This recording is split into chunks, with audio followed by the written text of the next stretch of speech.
जद कोई वायदा ही नहीं पूरा किया वो पब्लिक नूं तां बुरा समझते हैं आप भले मानस बनते हैं कातों बनते हैं लुच्चे आदमी बाहरों पिंड च आके उच्ची उच्ची बोल रहे ने गल्लां कर रहे ने ये सभ्याचार है अपना कदों ये लड़ाई खत्म हो क्यों साडे पंजाब नूं पाड़ रहे ने धीआं भैणां दी इज्जत तक खत्म हो चुकी है यार ਵੀ ਜਿਹੜੀਆਂ ਸੰਗਰੂਰ ਜਾਂ ਚੰਡੀਗੜ੍ਹ 'ਚ ਜਾਂ ਮੋਹਾਲੀ 'ਚ ਜਾਂ ਪਟਿਆਲੇ ਉੱਥੇ ਸਾਡੀਆਂ ਛੋਟੀਆਂ ਬੱਚੀਆਂ ਦਾ ਇਆਂ ਬੱਚੀਆਂ ਦਾ ਸਾਡੀਆਂ ਭੈਣਾਂ ਦਾ ਸਾਡੀਆਂ ਧੀਆਂ ਦਾ ਉੱਥੇ ਕੱਪੜੇ ਪਾੜੇ ਗਏ ਨੇ ਉਹਨਾਂ ਨੂੰ ਉੱਥੇ ਘੜੀਸਿਆ ਗਿਆ ਵੀ ਉਹ ਵੀ ਆਖਰ ਨੂੰ ਕਿਸੇ ਦੀਆਂ ਧੀਆਂ ਹੀ ਸੀ। ਪੂਰੇ ਸੰਸਾਰ ਦੀ ਕੁੱਲ ਆਬਾਦੀ ਦਾ 18% ਹਿੱਸਾ ਇਕੱਲੇ ਭਾਰਤ ਦੇ ਵਿੱਚ ਰਹਿ ਰਿਹਾ। ਜਿੰਨੀ ਉਪਜਾਊ ਜਾਂ ਰਹਿਣਯੋਗ ਧਰਤੀ ਹੈ ਪੂਰੇ ਸੰਸਾਰ ਦੇ ਵਿੱਚ ਭਾਰਤ ਉਸ ਦੇ ਲਗਭਗ ਉਸ ਨੂੰ ਭਾਰਤ ਨੂੰ 40ਵਾਂ ਹਿੱਸਾ ਵੀ ਨਹੀਂ ਭਾਰਤ ਕੋਲ ਵਸੋਂ ਵਜੋਂ ਘਣਤਾ ਇਹਦੀ ਸੰਘਣੀ ਵਸੋਂ ਇੱਥੇ ਰਹਿ ਰਹੀ ਹੈ।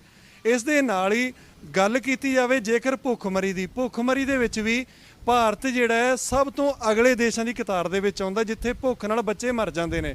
ਕਹਿ ਲਈਏ ਤਾਂ ਜਿੱਥੇ ਸੰਸਾਰ ਦੇ ਵਿੱਚ ਹਰ 1 ਸੈਕਿੰਡ ਦੇ ਵਿੱਚ 5 ਬੱਚਿਆਂ ਦਾ ਜਨਮ ਹੋ ਰਿਹਾ ਉਹਨਾਂ ਦੇ ਵਿੱਚੋਂ 2 ਲੋਕ ਜਿਹੜੇ ਨੇ ਨਵੇਂ ਮਰ ਰਹੇ ਨੇ। ਕਹਿ ਲਈਏ ਤਾਂ ਬਰਾਬਰ ਜਿਹੜਾ ਸੰਤੁਲਨ ਹੈ ਉਹ ਨਹੀਂ ਬਰਾਬਰ 2 ਮਰਦੇ ਨੇ 2 ਜੰਮਦੇ ਨੇ ਇਹ ਠੀਕ ਕਿਹਾ ਜਾ ਸਕਦਾ ਪਰ 3 ਜੰਮ ਰਹੇ ਨੇ ਉਸ ਦੇ ਨਾਲ ਮਰ 2 ਰਹੇ ਨੇ ਵਾਧਾ ਇੱਕ ਦਾ ਵਾਧਾ ਮੰਨਿਆ ਜਾ ਰਿਹਾ। ਇਸ ਮੁੱਦੇ ਦੇ ਉੱਪਰ ਜੇ ਆਪਾਂ ਵੇਖੀਏ ਤਾਂ ਜਿਸ ਹਿਸਾਬ ਨਾਲ ਆਬਾਦੀ ਸੰਸਾਰ ਦੀ ਵੱਧ ਰਹੀ ਹੈ ਉਸ ਦੇ ਨਾਲ ਆਪਾਂ ਗੱਲ ਕਰ ਰਹੇ ਹਾਂ ਸਰਮਾਏਦਾਰਾਂ ਦੀ ਸਾਮਰਾਜਵਾਦ ਦੀ ਗੱਲ ਕਰਦੇ ਹਾਂ। ਕੁਝ ਲੋਕਾਂ ਦੇ ਹੱਥ ਦੇ ਵਿੱਚ ਜਿਹੜੀ ਹੈ ਸੱਤਾ ਕੁਝ ਲੋਕਾਂ ਦੇ ਹੱਥ ਦੇ ਵਿੱਚ ਪੂਰੇ ਸੰਸਾਰ ਦੀ ਪੂੰਜੀ ਕੰਟਰੋਲ 'ਚ ਆਪਾਂ ਕਰਨ ਦੀਆਂ ਗੱਲਾਂ ਕਰਦੇ ਹਾਂ। ਜੇਕਰ ਧਰਤੀ ਨੂੰ ਵੇਖਿਆ ਜਾਵੇ ਵਾਤਾਵਰਨ ਨੂੰ ਵੇਖਿਆ ਜਾਵੇ ਤਾਂ ਇੱਥੇ ਜਿਹੜੀ ਵੱਧ ਰਹੀ ਆਬਾਦੀ ਹੈ ਉਹ ਖਤਰੇ ਦਾ ਸੂਚਕ ਹੈ। ਤੁਸੀਂ ਕੀ ਕਹਿਣਾ ਚਾਹੋਗੇ ਹੁਣ ਕਿਉਂਕਿ ਉਹਨਾਂ ਨੂੰ ਰਹਿਣ ਵਾਸਤੇ ਆਬਾਦੀ ਨੂੰ ਭੋਜਨ ਚਾਹੀਦਾ ਭੋਜਨ ਦੀ ਘਾਟ ਆ ਰਹੀ ਹੈ ਫਸਲਾਂ ਉਹਨਾਂ ਉਤਪਾਦਨ ਜੋ ਲੈਣਾ ਸੀ ਲੈ ਚੁੱਕਿਆ ਇਨਸਾਨ ਇਸ ਤੋਂ ਅੱਗੇ ਉਹਨਾਂ ਦੀ ਗੁੰਜਾਇਸ਼ ਨਹੀਂ ਧਰਤੀ ਦੀ। ਤੇ ਜੇਕਰ ਆਬਾਦੀ ਵਧਦੀ ਉਸ ਦੇ ਨਾਲ ਇਲੈਕਟ੍ਰੋਨਿਕ ਜਿਹੜੀਆਂ ਚੀਜ਼ਾਂ ਨੇ ਮੋਬਾਈਲ ਹੈ ਲੈਪਟਾਪ ਹੈ ਹੋਰ ਤੇਲ ਗੈਸ ਇਹਨਾਂ ਦਾ ਪ੍ਰਦੂਸ਼ਣ ਹੈ ਇਹ ਸਾਰੀਆਂ ਜਦੋਂ ਵੱਧਦੀਆਂ ਜਾਂਦੇ ਨੇ ਤਾਂ ਇੱਕ ਤਬਾਹੀ ਆਉਣ ਵਾਲੇ ਸਮੇਂ ਦਾ ਸੂਚਕ ਹੈ। ਤਰ੍ਹਾਂ ਕਿਸਾਨ ਘੱਟੋ ਘੱਟ ਸਮਰਥਨ ਮੁੱਲ ਦੀ ਗੱਲ ਕਰਦੇ ਨੇ ਕਹਿੰਦੇ ਸਾਨੂੰ ਕੀਮਤਾਂ ਨਹੀਂ ਮਿਲ ਰਹੀਆਂ ਮੱਕੀ ਸੂਰਜਮੁਖੀ ਹੋਰ ਫਸਲਾਂ ਰੁਲ ਰਹੀਆਂ ਨੇ ਇੱਕ ਪਾਸੇ ਤੇਲ ਦੀਆਂ ਕੀਮਤਾਂ ਦੀ ਗੱਲ ਕਰਦੇ ਨੇ ਕਿਸਾਨ ਪਰ ਜਿਹੜੀਆਂ ਰੇਹਾਂ ਸਪਰੇਆਂ ਨੇ ਜਿਨ੍ਹਾਂ ਨਾਲ ਵਾਤਾਵਰਨ ਖਰਾਬ ਹੁੰਦਾ ਹੈ ਸਿਹਤ ਬਿਮਾਰ ਹੋ ਰਹੇ ਨੇ ਲੋਕ ਕਿਸਾਨ ਦਵਾਈਆਂ ਕਿਉਂ ਵਰਤ ਰਹੇ ਨੇ ਖਾਦਾਂ ਕਿਉਂ ਵਰਤਦੇ ਨਹੀਂ ਕਿਸਾਨ ਦੇਖੋ ਜੀ ਕਿਸਾਨ ਕਦੇ ਮੰਗਣ ਗਏ ਸੀ ਕਿਸੇ ਕੋਲੋਂ ਕਿਸਾਨ ਕਿਸੇ ਨੂੰ ਕਹਿਣ ਗਏ ਨਹੀਂ ਵੀ ਸਾਨੂੰ ਦਵਾਈ ਦਿਓ ਸਾਨੂੰ ਰੇਹ ਆਹ ਦਿਓ ਇਹ ਤਾਂ ਦਵਾਈਆਂ 'ਚ ਰੇਹ ਜਿਹੜੇ ਤਿਆਰ ਕਰਕੇ ਭੇਜੇ ਨੇ ਸਰਕਾਰਾਂ ਭੇਜ ਰਹੀਆਂ ਨੇ ਵੀ ਜਿਹੜੇ ਐਡੇ ਅਫਸਰ ਸਾਰਾ ਕੁਛ ਐਡੇ ਹੋ ਕੇ ਸਾਡੇ ਅੱਜ ਸਭ ਜੜ੍ਹਾਂ ਨੂੰ ਹੱਥ ਪਾ ਰਹੇ ਨੇ ਉਹਨਾਂ ਨੂੰ ਸ਼ਰਮ ਨਹੀਂ ਆਉਂਦੀ ਜਦ ਕੋਈ ਵਾਅਦਾ ਹੀ ਨਹੀਂ ਪੂਰਾ ਕੀਤਾ ਉਹ ਪਬਲਿਕ ਨੂੰ ਤਾਂ ਬੁਰਾ ਸਮਝਦੇ ਨੇ ਆਪ ਭਲੇ ਮਾਨਸ ਬਣਦੇ ਨੇ ਕਾਤੋਂ ਬਣਦੇ ਨੇ ਲੁੱਚੇ ਆਦਮੀ। ਪਿਛਲੇ ਦਿਨੀ ਤੁਸੀਂ ਇਹ ਵਾਕਿਆ ਵੇਖਿਆ ਲੱਡਾ ਪਿੰਡ ਦੇ ਵਿੱਚ ਮੈਡਮ ਘੰਗੂੜਾ ਆਏ ਨੇ ਕਿ ਇਹ ਠੀਕ ਲੱਗਦਾ ਤੁਹਾਨੂੰ ਕੋਈ ਧੀ ਭੈਣ ਆਉਂਦੀ ਹੈ ਜੇਕਰ ਉਹ ਕਿਸੇ MLA ਦੀ ਪਤਨੀ ਹੈ ਕਿ ਉਹਦਾ ਇਹੀ ਕਸੂਰ ਹੈ ਤੇ ਆਣ ਕੇ ਕਿਸਾਨ ਉਹਨਾਂ ਨੂੰ ਜੋ ਮਰਜ਼ੀ ਬੋਲਣ ਜਿਵੇਂ ਮਰਜ਼ੀ ਉਹਨਾਂ ਦਾ ਵੀ ਜਿਹੜੀਆਂ ਸੰਗਰੂਰ ਜਾਂ ਚੰਡੀਗੜ੍ਹ 'ਚ ਜਾਂ ਮੋਹਾਲੀ 'ਚ ਜਾਂ ਪਟਿਆਲੇ ਉੱਥੇ ਸਾਡੀਆਂ ਛੋਟੀਆਂ ਬੱਚੀਆਂ ਦਾ ਇਆਂ ਬੱਚੀਆਂ ਦਾ ਸਾਡੀਆਂ ਭੈਣਾਂ ਦਾ ਸਾਡੀਆਂ ਧੀਆਂ ਦਾ ਉੱਥੇ ਕੱਪੜੇ ਪਾੜੇ ਗਏ ਨੇ ਉਹਨਾਂ ਨੂੰ ਉੱਥੇ ਘੜੀਸਿਆ ਗਿਆ ਵੀ ਉਹ ਵੀ ਆਖਰ ਨੂੰ ਕਿਸੇ ਦੀਆਂ ਧੀਆਂ ਹੀ ਸੀ ਉਹ ਵੀ ਧੀਆਂ ਹੀ ਨੇ ਇਹਦੇ ਵਾਂਗੂ। ਮੈਂ ਸਮਝਦਾ ਧੀ ਕਿਸੇ ਦੀ ਵੀ ਹੋਵੇ ਚਾਹੇ ਬੀਬੀ ਘੰਗੂੜਾ ਵੀ ਹੈ ਵੀ ਇਹਨਾਂ ਨਾਲ ਮਤਲਬ ਇਹੋ ਜਿਹਾ ਹੋਣਾ ਜ਼ਰੂਰੀ ਚਾਹੀਦਾ ਨਹੀਂ ਇਹਨਾਂ ਦਾ ਹੱਕ ਬਣਦਾ ਸੀ ਬੀਬੀ ਦਾ ਹੋਰ ਬੀਬੀਆਂ ਦਾ ਵੀ ਹੱਕ ਬਣਦਾ ਸੀ ਜਿਹੜੀਆਂ ਘੰਗੂੜਿਆਂ ਵਾਂਗੂ ਮਤਲਬ ਕਈ ਅਹੁਦੇਦਾਰ ਨੇ ਉਹਨਾਂ ਦਾ ਫਰਜ਼ ਸੀ ਜਾ ਕੇ ਉਹਨਾਂ ਦਾ ਦੁੱਖ ਸੁਣਨਾ ਉਹਨਾਂ ਬੀਬੀਆਂ ਦਾ ਦੁੱਖ ਸੁਣਦੇ ਵੀ ਤੁਹਾਡੇ ਨਾਲ ਬਹੁਤ ਮਾੜਾ ਹੋਇਆ।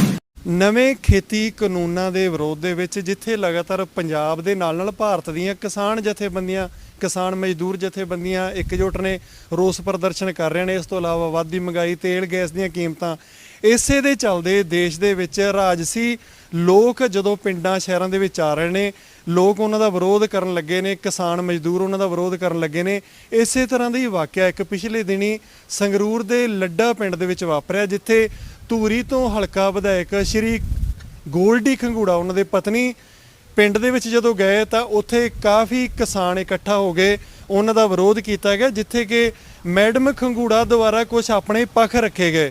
ਉੱਥੇ ਮੈਡਮ ਘੰਗੂੜਾ ਦਾ ਕਹਿਣਾ ਸੀ ਕਿ ਉਹਨਾਂ ਨੂੰ ਕਿਸੇ ਗਲਤ ਢੰਗ ਨਾਲ ਇੱਥੇ ਰੋਕਿਆ ਗਿਆ ਗਲਤ ਲੋਕ ਨੇ ਉਹਨਾਂ ਦਾ ਕਿਸਾਨੀ ਨਾਲ ਕੋਈ ਦੂਰ ਦਾ ਵਾਸਤਾ ਨਹੀਂ ਇਹ ਸ਼ਰਾਰਤ। ਇਸ ਤੋਂ ਇਲਾਵਾ ਉਹਨਾਂ ਨੇ ਆਮ ਆਦਮੀ ਪਾਰਟੀ ਕਿਉਂਕਿ ਭਗਵੰਤ ਸਿੰਘ ਮਾਨ ਹੋਰਾਂ ਦਾ ਸੰਗਰੂਰ ਜ਼ਿਲ੍ਹਾ ਖਾਸ ਕਰਕੇ ਜਿੱਥੋਂ ਕਿ ਆਮ ਆਦਮੀ ਪਾਰਟੀ ਦੀ ਜਿਹੜੀ ਰਾਜਨੀਤੀ ਹੈ ਸ਼ੁਰੂ ਹੁੰਦੀ ਹੈ, ਉੱਥੇ ਹੀ ਬਹੁਤ ਹੋਰ ਕਾਫੀ ਜ਼ਿਆਦਾ ਰਾਜਨੀਤਿਕ ਲੋਕ ਨੇ। ਪਰ ਇਸ ਸਬੰਧ ਦੇ ਵਿੱਚ ਜਿਹੜੇ ਕਿਸਾਨ ਨੇ ਉਹਨਾਂ ਨੇ ਬੀਬੀ ਖੰਗੂੜਾ ਦੇ ਜਿਹੜੇ ਬਿਆਨ ਨੇ ਉਹਨਾਂ ਦੇ ਸਬੰਧ ਦੇ ਵਿੱਚ ਆਪਣੇ ਜਿਹੜੇ ਵਿਚਾਰ ਨੇ ਉਹ ਕਿਸ ਤਰ੍ਹਾਂ ਦੇ ਰੱਖੇ ਨੇ। ਸਾਨੂੰ ਖਾਸ ਤੌਰ ਤੇ ਜਿਹੜਾ ਕਿਸਾਨ ਯੂਨੀਅਨ ਦੇ ਸੱਦੇ ਤੇ ਅਸੀਂ ਆਏ ਹਾਂ ਇੱਥੇ ਡਕੌਂਦਾ ਯੂਨੀਅਨ, ਇਸ ਤੋਂ ਇਲਾਵਾ ਹੋਰ ਕਈ ਯੂਨੀਅਨਾਂ ਦੇ ਇੱਥੇ ਕਿਸਾਨ ਖੜੇ ਨੇ ਤੇ ਇੱਥੇ ਬੱਚੀਆਂ ਵੀ ਖੜੀਆਂ ਨੇ ਇਹਨਾਂ ਦੇ ਕੋਲ ਜਿਹੜੇ ਧਰਨਾ ਟੋਲ ਪਲਾਜ਼ੇ ਤੇ ਦਿੱਤਾ ਜਾ ਰਿਹਾ। ਤੇ ਆਪਾਂ ਇਹਨਾਂ ਨਾਲ ਗੱਲਬਾਤ ਕਰਾਂਗੇ। ਨਾਮ ਕੀ ਤੁਹਾਡਾ ਜੀ? ਭਰਪੂਰ ਸਿੰਘ ਜੀ ਮਾਝੀ। ਭਰਪੂਰ ਸਿੰਘ ਜੀ, ਜਿਵੇਂ ਪਿਛਲੇ ਦਿਨੀ ਤੁਸੀਂ ਇਹ ਵਾਕਿਆ ਵੇਖਿਆ ਲੱਡਾ ਪਿੰਡ ਦੇ ਵਿੱਚ ਮੈਡਮ ਖੰਗੂੜਾ ਆਏ ਨੇ, ਕੀ ਇਹ ਠੀਕ ਲੱਗਦਾ ਤੁਹਾਨੂੰ? ਕੋਈ ਧੀ ਭੈਣ ਆਉਂਦੀ ਹੈ ਜੇਕਰ ਉਹ ਕਿਸੇ ਐਮਐਲਏ ਦੀ ਪਤਨੀ ਹੈ, ਕਿ ਉਹਦਾ ਇਹੀ ਕਸੂਰ ਹੈ ਤੇ ਆਣ ਕੇ ਕਿਸਾਨ ਉਹਨਾਂ ਨੂੰ ਜੋ ਮਰਜ਼ੀ ਬੋਲਣ, ਜਿਵੇਂ ਮਰਜ਼ੀ ਉਹਨਾਂ ਦਾ ਵਿਰੋਧ ਕਰਨ? ਦੇਖੋ, ਪਹਿਲੀ 'ਚ ਤਾਂ ਮੈਂ ਕਹਿਣਾ ਚਾਹੂੰਗਾ ਵੀ ਸਾਡੇ ਸੰਯੁਕਤ ਮੋਰਚੇ ਵੱਲੋਂ ਸਾਨੂੰ ਜੋ ਉਰੇ ਆਰਡਰ ਨੇ ਉਹ ਇਹ ਹੈ ਵੀ ਸਾਡੀ ਜਿਹੜੀ ਲੜਾਈ ਹੈ ਉਹ ਕੱਲੀ ਬੀਜੇਪੀ ਨਾਲ ਹੈ। ਨੰਬਰ 2 ਤੇ ਲੋਕਾਂ ਦੇ ਵਿੱਚ ਗੁੱਸਾ ਹੀ ਇੰਨਾ ਵਧਿਆ ਹੋਇਆ ਹੈ।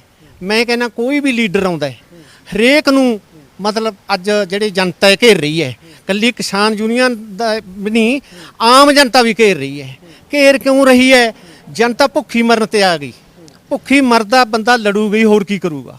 ਉਹਦਾ ਘੇਰਨ ਦਾ ਹੱਕ ਬਣਦਾ। ਮੈਂ ਉਹ ਬੀਬੀ ਵਾਲੀ ਗੱਲ ਕਰਦੇ ਹੋ ਤੁਸੀਂ, ਖੰਗੂੜਾ ਵਾਲੀ, ਉਹਨੇ ਜੋ ਸ਼ਬਦ ਬੋਲੇ ਨੇ ਵੀ ਮੈਂ ਤਾਂ ਇੱਕ ਮਤਲਬ ਧੀ ਦੇ ਨਾਤੇ ਧੀਆਂ ਨੂੰ ਮਤਲਬ ਘੇਰ ਘਰਈਆ ਕਰਨਾ ਕੋਈ ਚੰਗੀ ਗੱਲ ਨਹੀਂ।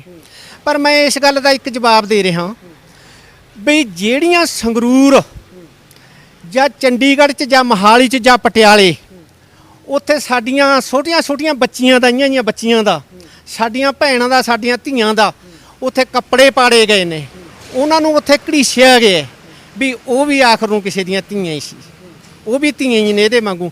ਮੈਂ ਸਮਝਦਾ ਧੀ ਕਿਸੇ ਦੀ ਵੀ ਹੋਵੇ, ਚਾਹੇ ਬੀਬੀ ਖੰਗੂੜਾ ਵੀ ਹੈ, ਵੀ ਇਹਨਾਂ ਨਾਲ ਮਤਲਬ ਇਹੋ ਜਿਹਾ ਹੋਣਾ ਜ਼ਰੂਰੀ ਚਾਹੀਦਾ ਨਹੀਂ। ਇਹਨਾਂ ਦਾ ਹੱਕ ਬਣਦਾ ਸੀ ਬੀਬੀ ਦਾ, ਹੋਰ ਬੀਬੀਆਂ ਦਾ ਵੀ ਹੱਕ ਬਣਦਾ ਸੀ ਜਿਹੜੀਆਂ ਖੰਗੂੜਾ ਵਾਂਗੂ ਮਤਲਬ ਕਈ ਅਹੁਦੇਦਾਰ ਨੇ। ਉਹਨਾਂ ਦਾ ਫਰਜ਼ ਸੀ ਜਾ ਕੇ ਉਹਨਾਂ ਦਾ ਦੁੱਖ ਸੁਣਨਾ, ਉਹਨਾਂ ਬੀਬੀਆਂ ਦਾ ਦੁੱਖ ਸੁਣਦੇ ਵੀ ਤੁਹਾਡੇ ਨਾਲ ਬਹੁਤ ਮਾੜਾ ਹੋਇਆ। ਪਰ ਮੈਂ ਇੱਕ ਗੱਲ ਸਮਝਦਾ ਵੀ ਅੱਜ ਜਦ ਉਸ ਬੀਬੀ ਨੂੰ ਇਹ ਚੀਜ਼ ਦਾ ਦੁੱਖ ਲੱਗਿਆ, ਉਹਨਾਂ ਦਾ ਦੁੱਖ ਨਹੀਂ ਲੱਗਿਆ, ਇਹਨੂੰ ਆਪਦੇ ਬੋਲਣ, ਆਪਦੇ ਜਿਹੜੀ ਇਹਦੇ ਤੇ ਹੋਈ ਹੈ ਉਹਦਾ ਦੁੱਖ ਮੰਨਦੀ ਹੈ। ਇਸ ਕਰਕੇ ਮੈਂ ਕਹਿਣਾ ਵੀ ਤੁਸੀਂ ਹੁਣ ਵੀ ਇਹਨਾਂ ਬੀਬੀਆਂ ਨੂੰ, ਉਹਨਾਂ ਬੀਬੀਆਂ ਦੀ ਸਾਰ ਲੈਣੀ ਚਾਹੀਦੀ ਹੈ ਜਿਹੜੀਆਂ ਸੜਕਾਂ ਤੇ ਘੜੀਸੀਆਂ ਗਈਆਂ ਨੇ, ਕੱਪੜੇ ਪਾੜੇ ਗਏ ਨੇ।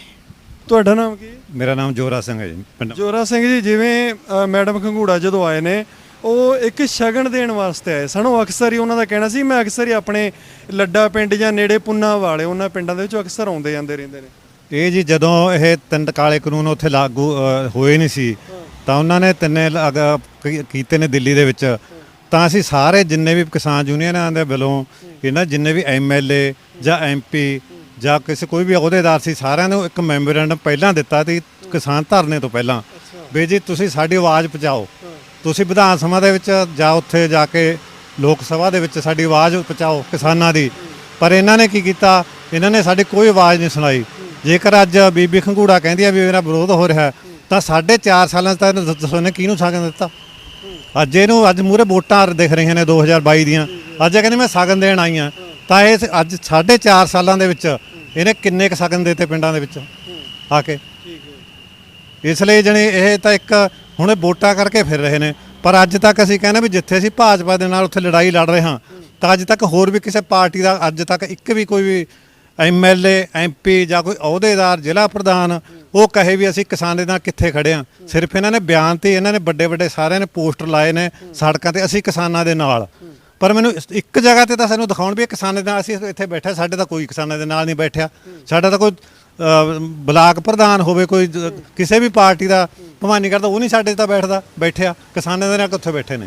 ਇਸ ਸਾਡਾ ਇਹ ਉਹਦਾ ਵਿਰੋਧ ਇਹ ਜ਼ਰੂਰੀ ਹੈ ਸੀ, ਕਿਉਂਕਿ ਅੱਜ ਤੱਕ ਅਸੀਂ ਹਰੇਕ ਪਾਰਟੀ ਦਾ ਵਿਰੋਧ ਇਹ ਕਰ ਰਹੇ ਹਾਂ, ਕਿਉਂਕਿ ਕੋਈ ਪਾਰਟੀ ਜਾਂ ਕਿਸਾਨਾਂ ਨਾਲ ਖੜੀ ਨਹੀਂ, ਅਸੀਂ ਵਿਰੋਧ ਕਰਾਂਗੇ। ਕਿਉਂਕਿ ਜਿੱਥੇ ਭਾਜਪਾ ਇਸ ਕਾਨੂੰਨਾਂ ਦੇ ਪੱਖ ਦੇ ਵਿੱਚ ਹੈ, ਸਾਡੇ ਤੇ ਲਾਗੂ ਕੀਤੇ ਨੇ, ਇਹ ਕਾਂਗਰਸ ਵੀ ਉਨੀ ਜ਼ਿੰਮੇਵਾਰ ਹੈ ਨਾ। ਜਿਸ ਤਰ੍ਹਾਂ ਕਿ ਆਪਾਂ ਮੈਡਮ ਖੰਗੂੜਾ ਹੋਰਾਂ ਨਾਲ ਜਿਹੜਾ ਵਾਕਿਆ ਹੋਇਆ ਲੱਡਾ ਪਿੰਡ ਦੇ ਵਿੱਚ, ਉਸ ਸੰਬੰਧ ਵਿੱਚ ਕਿਸਾਨਾਂ ਨਾਲ ਗੱਲਬਾਤ ਕੀਤੀ ਹੈ। ਤੇ ਹੁਣ ਆਪਾਂ ਕੋਸ਼ਿਸ਼ ਕਰਦੇ ਹਾਂ ਜਿਹੜੇ ਹਲਕਾ ਵਿਧਾਇਕ ਧੂਰੀ ਸ਼੍ਰੀ ਗੋਲਡੀ ਖੰਗੂੜਾ ਨੇ ਉਹਨਾਂ ਨੂੰ ਫੋਨ ਲਾ ਕੇ ਉਹਨਾਂ ਦੇ ਵਿਚਾਰ ਲੈਣੇ ਚਾਹਾਂਗੇ ਕਿ ਉਹ ਇਸ ਮੁੱਦੇ ਤੇ ਕੀ ਕਹਿੰਦੇ ਨੇ।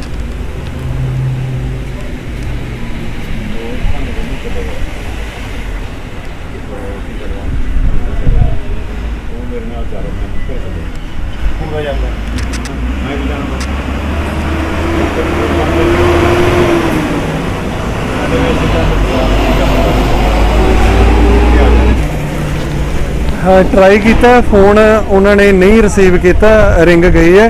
ਹੋ ਸਕਦਾ ਕਿਤੇ ਉਹ ਰਜੇਵਾ ਹੋਵੇ ਕੋਈ, ਪਰ ਅਸੀਂ ਕੋਸ਼ਿਸ਼ ਕਰਾਂਗੇ ਕਿ ਉਹਨਾਂ ਦਾ ਵੀ ਪੱਖ ਜਾਣਿਆ। ਕਿਸਾਨ ਮੋਰਚੇ ਵੱਲੋਂ ਇੱਕ ਵੋਟਰ ਵਿਪ ਜਾਰੀ ਕੀਤਾ ਗਿਆ ਜਿਹਦੇ ਬਾਰੇ ਰਾਜੇਵਾਲ ਸਾਹਿਬ ਉਹਨਾਂ ਨੇ ਉਚੇਚੇ ਤੌਰ ਤੇ ਦੱਸਿਆ ਹੈ ਕਿ ਜਿਵੇਂ ਇਹ ਸੰਸਦ ਦਾ ਇਜਲਾਸ ਜਿਹੜਾ ਹੈ 22 ਤਰੀਕ ਨੂੰ ਜਿਹੜਾ ਸ਼ੁਰੂ ਹੋ ਰਿਹਾ ਦੋਵੇਂ ਸਦਨਾਂ ਦਾ, ਉਸ ਦੇ ਵਿੱਚ ਜਿਹੜੇ ਮੈਂਬਰ ਪਾਰਲੀਮੈਂਟ ਨੇ ਉਹਨਾਂ ਨੂੰ ਬਕਾਇਦਾ ਤੌਰ ਤੇ ਇਹ ਕਿਹਾ ਜਾਵੇਗਾ, ਇਹ ਮਤਲਬ ਕਿ ਉਹਨਾਂ ਨੂੰ ਇੱਕ ਹੁਕਮ ਦਿੱਤਾ ਜਾਵੇਗਾ ਜੇ ਕਹਿ ਲਈਏ ਵੋਟਰਾਂ ਦੁਆਰਾ, ਦੇਸ਼ ਦੇ ਵੋਟਰਾਂ ਦੁਆਰਾ, ਕਿ ਉਹ ਵੀ ਕਿਸਾਨਾਂ ਦੇ ਹੱਕ ਦੇ ਵਿੱਚ ਇਹਨਾਂ ਤੋਂ ਕਾਨੂੰਨ ਪਾਸ ਕਰਾਉਣ।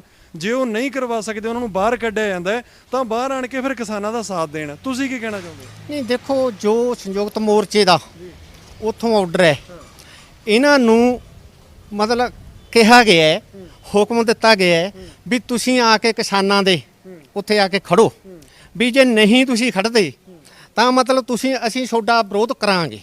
ਜੇ ਨਹੀਂ ਖੜਦੇ ਕਿਸਾਨਾਂ ਦੇ ਨਾਲ, ਚਾਹੇ ਕੋਈ MP ਹੈ ਚਾਹੇ ਕੋਈ MLA ਹੈ। ਜਾਨੀ ਉਹਨਾਂ ਦਾ ਕਹਿਣਾ ਹੈ BJP ਦੇ ਨਾਲ ਫਿਰ ਉਹਨਾਂ ਦਾ ਹੀ ਵਿਰੋਧ ਹੋਊਗਾ ਉਹਨਾਂ ਦਾ। ਹਾਂ, ਜੇ ਉਹ ਨਹੀਂ ਸਾਡਾ ਸਾਥ ਦੇਣਗੇ, ਸਾਡੀ ਆਵਾਜ਼ ਉਹਨਾਂ ਕੋਲੇ ਅਪਣਾਓ।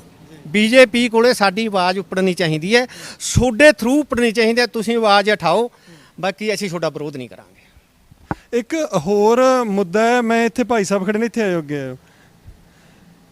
ਗੱਲ ਬੇਸ਼ੱਕ ਮੈਡਮ ਖੰਗੂੜਾ ਦੇ ਜਿਹੜੇ ਲੱਡਾ ਪਿੰਡ ਪਹੁੰਚਣ ਦੀ ਹੋ ਰਹੀ ਹੈ, ਇਸ ਦੇ ਨਾਲ ਹੀ ਦੋਸਤੋ ਇੱਕ ਹੋਰ ਵਿਚਾਰਨ ਵਾਲੀ ਗੱਲ ਜਿਹੜੀ ਇਹਨਾਂ ਨਾਲ ਆਪਾਂ ਕਰਾਂਗੇ। ਦੱਸ ਦੇਵਾਂ ਕਿ ਪੂਰੇ ਸੰਸਾਰ ਦੀ ਕੁੱਲ ਆਬਾਦੀ ਦਾ 18% ਹਿੱਸਾ ਇਕੱਲੇ ਭਾਰਤ ਦੇ ਵਿੱਚ ਰਹਿ ਰਿਹਾ। ਜਿੰਨੀ ਉਪਜਾਊ ਜਾਂ ਰਹਿਣਯੋਗ ਧਰਤੀ ਹੈ ਪੂਰੇ ਸੰਸਾਰ ਦੇ ਵਿੱਚ, ਭਾਰਤ ਉਸ ਦੇ ਲਗਭਗ ਉਸ ਨੂੰ ਭਾਰਤ ਨੂੰ 40ਵਾਂ ਹਿੱਸਾ ਵੀ ਨਹੀਂ ਭਾਰਤ ਕੋਲ। ਵਸੋਂ ਵਜੋਂ ਘਣਤਾ ਇਹਦੀ ਸੰਘਣੀ ਵਸੋਂ ਇੱਥੇ ਰਹਿ ਰਹੀ ਹੈ। ਇਸ ਦੇ ਨਾਲ ਹੀ ਗੱਲ ਕੀਤੀ ਜਾਵੇ ਜੇਕਰ ਭੁੱਖਮਰੀ ਦੀ, ਭੁੱਖਮਰੀ ਦੇ ਵਿੱਚ ਵੀ ਭਾਰਤ ਜਿਹੜਾ ਹੈ ਸਭ ਤੋਂ ਅਗਲੇ ਦੇਸ਼ਾਂ ਦੀ ਕਤਾਰ ਦੇ ਵਿੱਚ ਆਉਂਦਾ, ਜਿੱਥੇ ਭੁੱਖ ਨਾਲ ਬੱਚੇ ਮਰ ਜਾਂਦੇ ਨੇ। ਕਹਿ ਲਈਏ ਤਾਂ ਜਿੱਥੇ ਸੰਸਾਰ ਦੇ ਵਿੱਚ ਹਰ 1 ਸੈਕਿੰਡ ਦੇ ਵਿੱਚ 5 ਬੱਚਿਆਂ ਦਾ ਜਨਮ ਹੋ ਰਿਹਾ, ਉਹਨਾਂ ਦੇ ਵਿੱਚੋਂ 2 ਲੋਕ ਜਿਹੜੇ ਨੇ ਨਵੇਂ ਮਰ ਰਹੇ ਨੇ। ਕਹਿ ਲਈਏ ਤਾਂ ਬਰਾਬਰ ਜਿਹੜਾ ਸੰਤੁਲਨ ਹੈ ਉਹ ਨਹੀਂ ਬਰਾਬਰ, 2 ਮਰਦੇ ਨੇ 2 ਜੰਮਦੇ ਨੇ, ਇਹ ਠੀਕ ਕਿਹਾ ਜਾ ਸਕਦਾ, ਪਰ 3 ਜੰਮ ਰਹੇ ਨੇ, ਉਸ ਦੇ ਨਾਲ ਮਰ 2 ਰਹੇ ਨੇ, ਵਾਧਾ 1 ਦਾ ਵਾਧਾ ਮੰਨਿਆ ਜਾ ਰਿਹਾ। ਤਾਂ ਇਸ ਮੁੱਦੇ ਦੇ ਉੱਪਰ ਜੇ ਆਪਾਂ ਵੇਖੀਏ ਤਾਂ ਜਿਸ ਹਿਸਾਬ ਨਾਲ ਆਬਾਦੀ ਸੰਸਾਰ ਦੀ ਵੱਧ ਰਹੀ ਹੈ, ਉਸ ਦੇ ਨਾਲ ਆਪਾਂ ਗੱਲ ਕਰ ਰਹੇ ਹਾਂ ਸਰਮਾਏਦਾਰਾਂ ਦੀ, ਸਾਮਰਾਜਵਾਦ ਦੀ ਗੱਲ ਕਰਦੇ ਹਾਂ। ਕੁਝ ਲੋਕਾਂ ਦੇ ਹੱਥ ਦੇ ਵਿੱਚ ਜਿਹੜੀ ਹੈ ਸੱਤਾ, ਕੁਝ ਲੋਕਾਂ ਦੇ ਹੱਥ ਦੇ ਵਿੱਚ ਪੂਰੇ ਸੰਸਾਰ ਦੀ ਪੂੰਜੀ ਕੰਟਰੋਲ 'ਚ ਆਪਾਂ ਕਰਨ ਦੀਆਂ ਗੱਲਾਂ ਕਰਦੇ ਹਾਂ। ਜੇਕਰ ਧਰਤੀ ਨੂੰ ਵੇਖਿਆ ਜਾਵੇ, ਵਾਤਾਵਰਨ ਨੂੰ ਵੇਖਿਆ ਜਾਵੇ, ਤਾਂ ਇੱਥੇ ਜਿਹੜੀ ਵੱਧ ਰਹੀ ਆਬਾਦੀ ਹੈ ਉਹ ਖਤਰੇ ਦਾ ਸੂਚਕ ਹੈ। ਤੁਸੀਂ ਕੀ ਕਹਿਣਾ ਚਾਹੋਗੇ ਹੁਣ? ਕਿਉਂਕਿ ਉਹਨਾਂ ਨੂੰ ਰਹਿਣ ਵਾਸਤੇ ਆਬਾਦੀ ਨੂੰ ਭੋਜਨ ਚਾਹੀਦਾ, ਭੋਜਨ ਦੀ ਘਾਟ ਆ ਰਹੀ ਹੈ, ਫਸਲਾਂ ਉਹਨਾਂ ਉਤਪਾਦਨ ਜੋ ਲੈਣਾ ਸੀ ਲੈ ਚੁੱਕਿਆ ਇਨਸਾਨ, ਇਸ ਤੋਂ ਅੱਗੇ ਉਹਨਾਂ ਦੀ ਗੁੰਜਾਇਸ਼ ਨਹੀਂ ਧਰਤੀ ਦੀ। ਤੇ ਜੇਕਰ ਆਬਾਦੀ ਵਧਦੀ, ਉਸ ਦੇ ਨਾਲ ਇਲੈਕਟ੍ਰੋਨਿਕ ਜਿਹੜੀਆਂ ਚੀਜ਼ਾਂ ਨੇ, ਮੋਬਾਈਲ ਹੈ, ਲੈਪਟਾਪ ਹੈ, ਹੋਰ ਤੇਲ ਗੈਸ, ਇਹਨਾਂ ਦਾ ਪ੍ਰਦੂਸ਼ਣ ਹੈ, ਇਹ ਸਾਰੀਆਂ ਜਦੋਂ ਵੱਧਦੀਆਂ ਜਾਂਦੀਆਂ ਨੇ ਤਾਂ ਇੱਕ ਤਬਾਹੀ ਆਉਣ ਵਾਲੇ ਸਮੇਂ ਦਾ ਸੂਚਕ ਹੈ। ਹੁਣ ਕੀ ਕਹਿਣਾ ਚਾਹੋਗੇ? ਇਹ ਦੇਖੋ, ਇਹਦੇ ਉੱਪਰ ਆਬਾਦੀ ਵੱਧ ਰਹੀ ਹੈ, ਕੁਦਰਤ ਦਾ ਵੀ ਕੋਈ ਸੰਸਾਰ ਚੱਲ ਰਿਹਾ, ਜਿਹੜਾ ਵਾਤਾਵਰਨ ਹੈ ਜਿਹੜਾ ਆਪਣਾ ਪ੍ਰਦੂਸ਼ਣ ਹੋ ਰਿਹਾ ਹੈ, ਆਪਾਂ ਖੁਦ ਮੰਨਦੇ ਹਾਂ। ਤੇ ਰੇਹ ਦਵਾਈਆਂ ਆਪਾਂ ਪਾਉਂਦੇ ਹਾਂ, ਆਪਾਂ ਨੂੰ ਇਹਨਾਂ ਨੇ ਹਰੀ ਕ੍ਰਾਂਤੀ ਦੇ ਵਿੱਚ ਲਿਆ ਕੇ ਉਲਝਾਤਾ। ਉਲਝਾਇਆ ਕਿਹਨੇ? ਸਰਕਾਰਾਂ ਨੇ। ਹੁਣ ਸਰਕਾਰਾਂ ਹੀ ਬੰਦਿਆਂ ਨੂੰ ਆ ਕਰੋਨਾ ਦਾ ਬਹਾਨਾ ਲੈ ਕੇ ਸਾਨੂੰ ਅੰਦਰ ਡੱਕਤਾ ਤੇ ਲੋਕਾਂ ਨੂੰ ਮਾਰਨ ਵਾਲੀ ਭੁੱਖਮਰੀ ਦਾ ਸਰਕਾਰ ਕਰ ਰਹੀ ਹੈ ਨਾ ਜੀ। ਜਨਤਾ ਕੁਦਰਤ ਨਹੀਂ ਕਰ ਰਹੀ, ਕੁਦਰਤ ਨੂੰ ਛੇੜਖਾਨੀ ਇਹ ਕਰ ਰਹੇ ਨੇ। ਜਿੰਨੇ ਵੀ ਹੁਣ ਆਪਣੇ ਮੌਸਮ ਮੀਂਹ ਦਾ ਕਾਰਨ ਨੇ, ਰੋਡ ਵੱਡੇ ਬਣਾ ਰਹੇ ਨੇ, ਜ਼ਮੀਨਾਂ ਨੂੰ ਰਿਕਵਾਇਰ ਕਰ ਰਹੇ ਨੇ, ਖਤਮ ਤਾਂ ਇਹ ਸੰਸਾਰ ਨੂੰ ਸਰਕਾਰਾਂ ਕਰ ਰਹੀਆਂ ਨੇ ਜੀ, ਜਨਤਾ ਨਹੀਂ ਕਰ ਰਹੀ। ਜਨਤਾ ਨੂੰ ਤਾਂ ਸਮਕਤ ਜਿਵੇਂ ਅਮਲੀ ਨੂੰ ਨਸ਼ੇ ਤੇ ਲਾਉਂਦੇ ਨੇ, ਧਰਤੀ ਨੂੰ, ਸਾਡੇ ਵਾਤਾਵਰਨ ਨੂੰ ਨਸ਼ੇ ਤੇ ਸਰਕਾਰਾਂ ਨੇ ਲਾ ਕੇ ਰੇਹ ਦਵਾਈਆਂ ਸਪਰੇਹਾਂ ਇਹਨਾਂ ਨੇ ਵਿਗਾੜਿਆ ਸਾਡਾ ਸੰਤੁਲਨ। ਹੁਣ ਮਰਨਾ ਜੰਮਣਾ ਚਲੋ ਤਾਂ ਕੁਦਰਤ ਦੇ ਹੱਥ ਹੈ, ਕੁਛ ਨਾ ਕੁਛ ਹੱਥ ਸਾਡੀਆਂ ਸਰਕਾਰਾਂ ਦੇ ਵੀ ਹੈ। ਸਾਨੂੰ ਮਜਬੂਰ ਕਰਤਾ ਇਹਨਾਂ 'ਚ ਰੇਹ ਪਾਉਣ ਨੂੰ, ਸਪਰੇਹਾਂ ਕਰਨ ਨੂੰ, ਜ਼ਹਿਰ ਛਿੜਕਣ ਨੂੰ। ਜ਼ਹਿਰ ਖਾਵਾਂਗੇ ਤਾਂ ਅਸੀਂ ਮਰਾਂਗੇ ਵੀ, ਬਿਮਾਰ ਵੀ ਹੋਵਾਂਗੇ। ਸਿੰਘ ਜੀ, ਜਿਸ ਤਰ੍ਹਾਂ ਕਿਸਾਨ ਘੱਟੋ ਘੱਟ ਸਮਰਥਨ ਮੁੱਲ ਦੀ ਗੱਲ ਕਰਦੇ ਨੇ, ਕਹਿੰਦੇ ਸਾਨੂੰ ਕੀਮਤਾਂ ਨਹੀਂ ਮਿਲ ਰਹੀਆਂ, ਮੱਕੀ, ਸੂਰਜਮੁਖੀ ਹੋਰ ਫਸਲਾਂ ਰੁਲ ਰਹੀਆਂ ਨੇ, ਇੱਕ ਪਾਸੇ ਤੇਲ ਦੀਆਂ ਕੀਮਤਾਂ ਦੀ ਗੱਲ ਕਰਦੇ ਨੇ ਕਿਸਾਨ, ਪਰ ਜਿਹੜੀਆਂ ਰੇਹਾਂ ਸਪਰੇਹਾਂ ਨੇ ਜਿਨ੍ਹਾਂ ਨਾਲ ਵਾਤਾਵਰਨ ਖਰਾਬ ਹੁੰਦਾ ਹੈ, ਸਿਹਤ, ਬਿਮਾਰ ਹੋ ਰਹੇ ਨੇ ਲੋਕ, ਕਿਸਾਨ ਦਵਾਈਆਂ ਕਿਉਂ ਵਰਤ ਰਹੇ ਨੇ, ਖਾਦਾਂ ਕਿਉਂ ਵਰਤਦੇ? ਨਹੀਂ, ਕਿਸਾਨ ਦੇਖੋ ਜੀ, ਕਿਸਾਨ ਕਦੇ ਮੰਗਣ ਗਏ ਸੀ ਕਿਸੇ ਕੋਲੋਂ? ਕਿਸਾਨ ਕਿਸੇ ਨੂੰ ਕਹਿਣ ਗਏ ਨਹੀਂ ਵੀ ਸਾਨੂੰ ਦਵਾਈ ਦਿਓ, ਸਾਨੂੰ ਰੇਹ ਆਹ ਦਿਓ। ਇਹ ਤਾਂ ਦਵਾਈਆਂ 'ਚ ਰੇਹ ਜਿਹੜੇ ਤਿਆਰ ਕਰਕੇ ਭੇਜੇ ਨੇ, ਸਰਕਾਰਾਂ ਭੇਜ ਰਹੀਆਂ ਨੇ। ਮਤਲਬ ਤੁਹਾਡਾ ਕਹਿਣ ਦਾ ਵੀ ਕਿਸਾਨ ਨਹੀਂ ਸਰਕਾਰ ਨੂੰ ਕਹਿਣਗੇ ਵੀ ਸਾਨੂੰ ਦਵਾਈਆਂ ਲਿਆ ਦਿਓ, ਖਾਦਾਂ ਲਿਆ ਦਿਓ, ਸਰਕਾਰ ਖੁਦ ਵਿਕਵਾ ਰਹੀ ਹੈ ਤਾਂ ਖੁਦ ਬੰਦ ਕਰੇ, ਤੁਸੀਂ ਇਹ ਕਹਿ ਰਹੇ ਹੋ? ਬਿਲਕੁਲ ਜੀ, ਬਿਲਕੁਲ। ਅਸੀਂ ਕਹਿੰਦੇ ਇਹਨੂੰ ਸਰਕਾਰ ਹੀ ਬੰਦ ਕਰ ਸਕਦੀ ਹੈ। ਸਰਕਾਰ ਨੇ ਚਲਾਇਆ ਹੈ। ਕਿਸਾਨਾਂ ਨੂੰ ਤਾਂ ਇਹ ਨਹੀਂ ਪਤਾ ਤੇ ਵੀ ਡਾਈਆ ਕੀ ਹੁੰਦਾ, ਜ਼ਹਿਰ ਕੀ ਹੁੰਦੀ ਹੈ, ਦਵਾਈ ਕੀ ਹੁੰਦੀ ਹੈ। ਇਹ ਤਾਂ ਸਾਡੇ ਕੋਲੇ ਸਰਕਾਰਾਂ ਨੇ ਹੋ ਗਿਆ, ਸਰਕਾਰਾਂ ਹੀ ਬੰਦ ਕਰਾਂ ਤੇ ਜ਼ਿੰਮੇਵਾਰ ਸਰਕਾਰਾਂ ਨੇ। ਇੱਕ ਬੇਟੇ ਤੁਹਾਡਾ ਨਾਮ ਕੀ ਹੈ? ਗੁਰਲੀਨ ਕੌਰ। ਗੁਰਲੀਨ, ਇਹ ਧਰਨਾ ਜਿਹੜਾ ਹੈ ਬਹੁਤ ਚਿਰ ਤੋਂ ਹਨਾ ਤੁਹਾਡੇ ਪਿੰਡਾਂ ਦੇ ਕੋਲ ਚੱਲ ਰਿਹਾ ਹੈ। ਤੁਸੀਂ ਬੇਟੇ ਇੱਥੇ ਰੂਟੀਨ 'ਚ ਆਉਂਦੇ ਰਹਿੰਦੇ ਹੋ?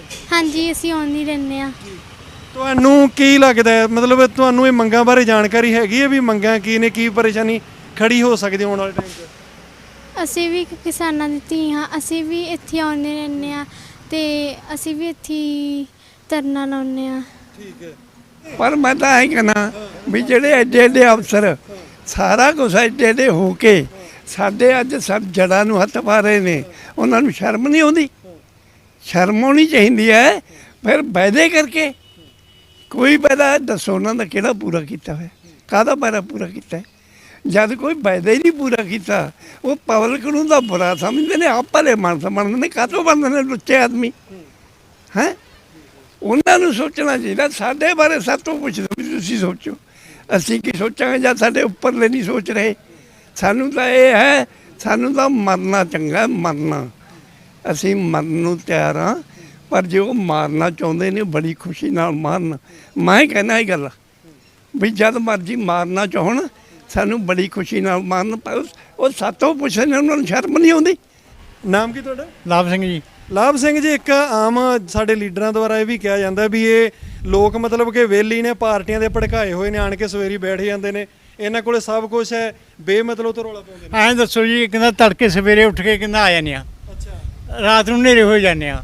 ਹੁਣ ਵਿਹਲੇ ਟਾਈਮ ਤਾਂ ਨਹੀਂ ਕੋਈ, ਇਹ ਜਿਹੜੇ ਆ ਸਾਈਕਲ ਵਗੈਰਾ ਨੇ, ਤਾਂ ਤੁਰ ਕੇ ਹੁਣੇ ਵਿੱਚੇ ਸਾਈਕਲਾਂ ਦੇ ਵਿੱਚ ਆਈ ਜਾਂਦੇ ਜੀ। ਅੱਛਾ, ਧਰਨੇ ਤੇ ਤੁਸੀਂ ਆਪਣੇ ਸਾਈਕਲਾਂ ਇਹਨਾਂ ਤੇ ਤੁਰ ਕੇ ਵਗੈਰਾ ਨਾਲ? ਹਾਂ, ਨਾਲ ਆਉਣੇ ਜੀ। ਹੁਣ ਕਿਹੜਾ ਚਾਹਵਾ ਕੋਈ। ਠੀਕ ਹੈ। ਹਾਂ, ਸਵੇਰੀ ਕਿੰਨੇ ਚਿਰ ਤੋਂ ਤੁਸੀਂ ਆ ਰਹੇ ਹੋ? ਤਾਂ 9-10 ਮਹੀਨੇ ਹੋ ਗਏ ਜੀ। ਅੱਛਾ, ਇਸੇ ਤਰੀ ਸਾਈਕਲਾਂ ਤੇ ਆ ਜਾਂਦੇ ਹੋ? ਠੀਕ ਹੈ। ਦੋਸਤੋ, ਇਹ ਵੀ ਇੱਕ ਪੁਆਇੰਟ ਨੋਟ ਕਰਨ ਵਾਲਾ ਵੀ ਕਿਸਾਨਾਂ ਦੀ ਹਾਲਾਤ ਕਿੱਦਾਂ ਦੇ ਨੇ। ਆਪਣੇ ਕੰਮਕਾਰ ਛੱਡ ਕੇ ਰੋਜ਼ਾਨਾ ਇੱਥੇ ਆਣ ਕੇ ਬੈਠਣਾ, ਸਾਈਕਲ ਨੇ ਇਹਨਾਂ ਦੇ, ਮੋਟਰਸਾਈਕਲ ਨੇ, ਹਰ ਤਰ੍ਹਾਂ ਦਾ ਫਿਕਰ ਵੀ। ਅਸੀਂ ਹੋਰ ਵੀ ਗੱਲਾਂ ਬਹੁਤ ਜ਼ਿਆਦਾ ਇਹਨਾਂ ਨਾਲ ਕਰੀਆਂ ਨੇ, ਪਰ ਮੈਂ ਖੁਦ ਹੀ ਤੁਹਾਨੂੰ ਦੱਸ ਦੇਵਾਂ ਕਿ ਇਹਨਾਂ ਨੇ ਜਿਹੜੇ ਆਪਣੇ ਦੁੱਖੜੇ ਦੱਸੇ ਨੇਗੇ, ਸਰਕਾਰਾਂ ਨੂੰ ਜ਼ਰੂਰ ਇਸ ਪਾਸੇ ਸੋਚਣਾ ਚਾਹੀਦਾ ਤੇ ਸੋਚਣਾ ਵੀ ਪੈਣਾ। ਜਿਸ ਤਰ੍ਹਾਂ ਦਾ ਕਿਸਾਨਾਂ ਦਾ ਮੂਡ ਲੱਗ ਰਿਹਾ, ਇਹ ਪਿੱਛੇ ਹਟਣ ਵਾਲੇ ਨਹੀਂ ਲੱਗ ਰਹੇ। ਕੈਮਰਾਮੈਨ ਸੋਨੂ ਵਿਰਕੇ ਦੇ ਨਾਲ ਮੈਂ ਸਾਹਿਬ ਸਿੰਘ ਨਾਭਾ, ਧੰਨਵਾਦ।